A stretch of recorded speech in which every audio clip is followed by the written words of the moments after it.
We want the sex and the love to go together. But what if you're not giving sex, or what if you're not giving love?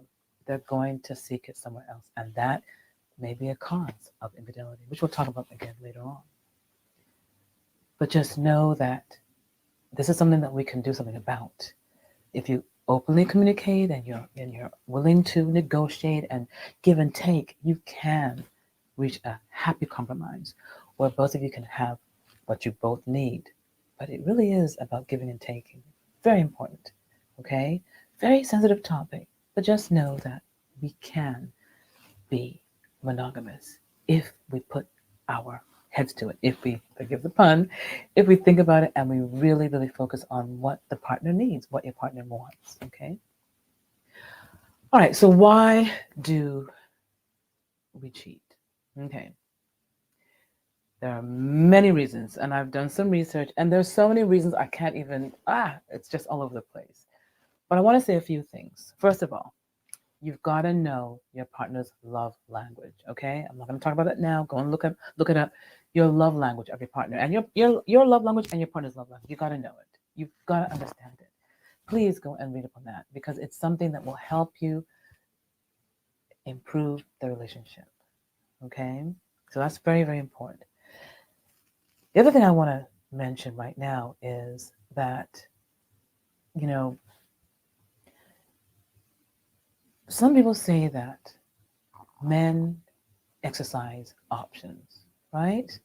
I know that's the late Kevin Samuels, RIP. But, you know, exercising options is everyone's right, for women and for men. We both can. Especially now that women are making more money, more independent. And I'm not saying that we shouldn't submit. Hey, submit whenever you need to, girls. But I think the most important information for you is that the option is up to you. And sometimes men will take that option to cheat. And sometimes women will too. Again, more men do it than women. Agreed.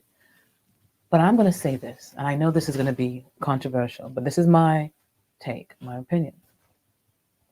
You have jerks, the bad guys, and you have the good guys, the non-jerks. Okay? So we've got to know the difference. The jerk and the non-jerk, the good guy, the bad guy. You've got to know, are you dealing with a good guy or bad guy? I mean girl or guy, man or woman. The good person, wait, right, which side? The bad person or the good person?